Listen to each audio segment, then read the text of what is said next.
So even if we talk about fast food, like say 80s, maybe even early 90s, it wasn't the same fast food in the sense of ingredients, right? So people weren't in the habit of not cooking yet. People still cooked. And if someone didn't cook, then fast food for us, the people that I grew up around, was going to the local deli to get a sandwich, Chinese food, or the pizzeria.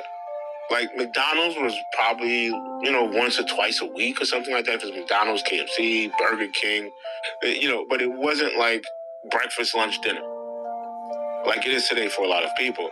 And once again, it's not. It's even the McDonald's and all that stuff is even worse now because people still cooked. So if people heard about all this poison in the food, they would have stopped buying the food, right? You didn't really start to see these reports about how much poison is in this fast food. I think maybe late 90s or something like that, when more and more reports came out. Because you got to remember, they started adding more ingredients, over time, right? So it's like once everyone is basically hooked and no one is cooking anymore, and they see poison in all this poison in the food, people still go out and buy it. It's just like people complaining about an $8 coffee from Starbucks and then go out and buy it anyway, right? Because they refuse to make their own coffee for whatever reason. The food becomes more expensive and it becomes more unhealthy when they know people won't stop buying it even after they raise the prices and even after people know how bad it is. Not just for them, but for their children. Yeah, even when people talk about how people used to be a lot thinner and a lot healthier looking. I mean, even in the 90s, right? Like people post a picture from like the 50s or something. Even in the 90s, people don't cook and people will eat from anyone, right? So the whole foodie thing of people jumping around from restaurant to restaurant, even that was uncommon. People, when they did go out, they had like these local restaurants or their family restaurant where they knew the people and they would go there regularly, because people just didn't trust anyone to cook their food for them. So, but now it's different. People just jump from restaurant to restaurant, go anywhere, and just trust, trust whoever, to make their food for them. Once the corporations know that your behavior is not going to change no matter what they do, then they're going to do whatever, right? It's like being in a bad relationship. If the person knows no matter what they do, you're not going to leave, well, the person is probably going to do whatever.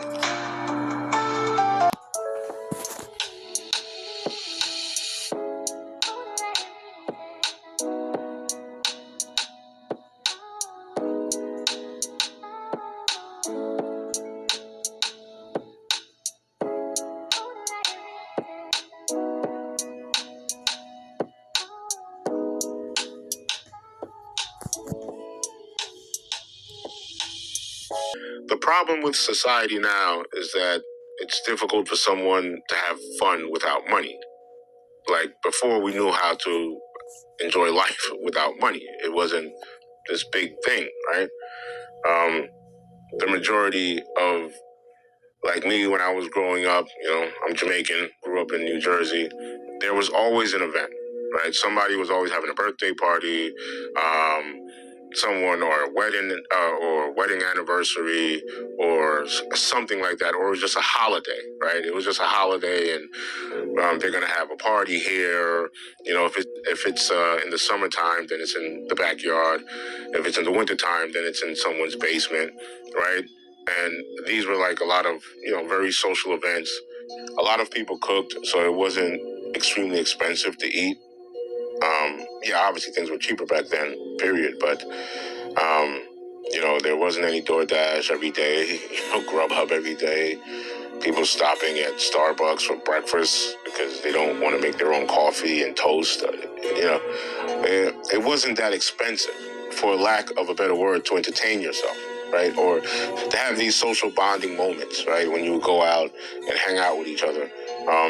But now when everyone is want to do something, it involves, it involves money, right? And it just keeps going up, right? You go on a date, it's like $200. Like the woman expects you to spend like $200-300 on the first date or something. If you're going out somewhere, it has to be like to some kind of lounge or club or restaurant. We don't have as many social events as before. Not saying people don't have birthday parties and things of that nature at their home, but to me, it was a lot more common when I was growing up.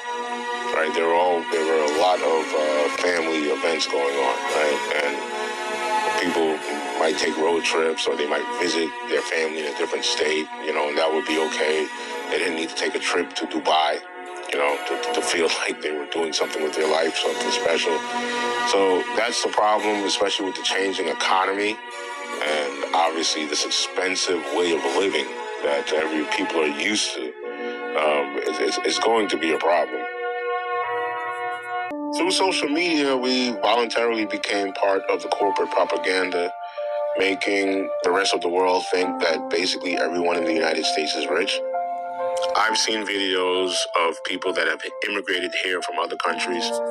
They'll say, oh, we thought everyone in the United States was rich. We thought we would just walk down the street and find $100 bills on the sidewalk, right? Because that's the lifestyle we portray on social media.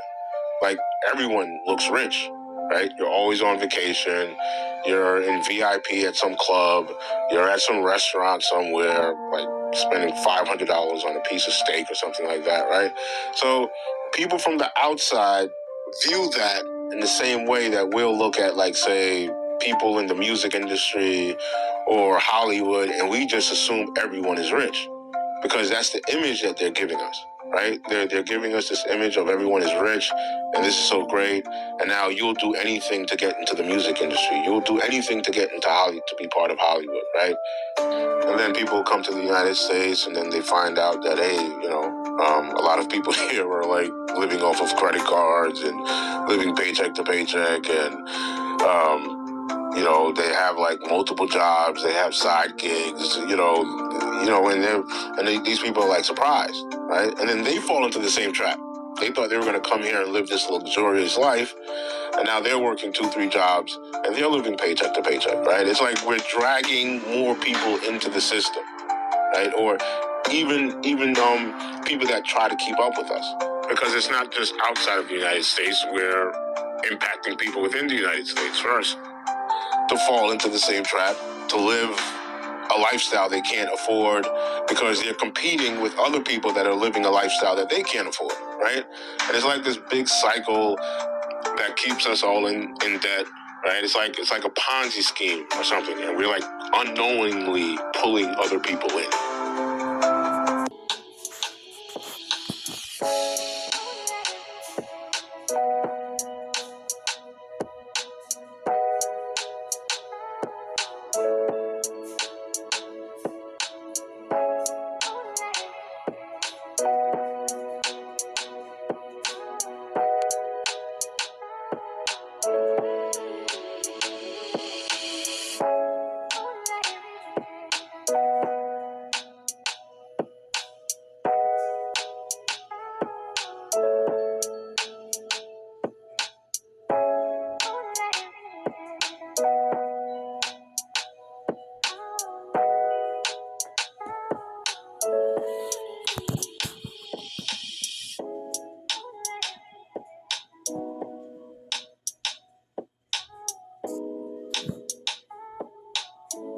The American political system is sophisticated enough to deal with complex issues. No, I believe it's too unethical, and that's where I believe it's going to swallow up itself.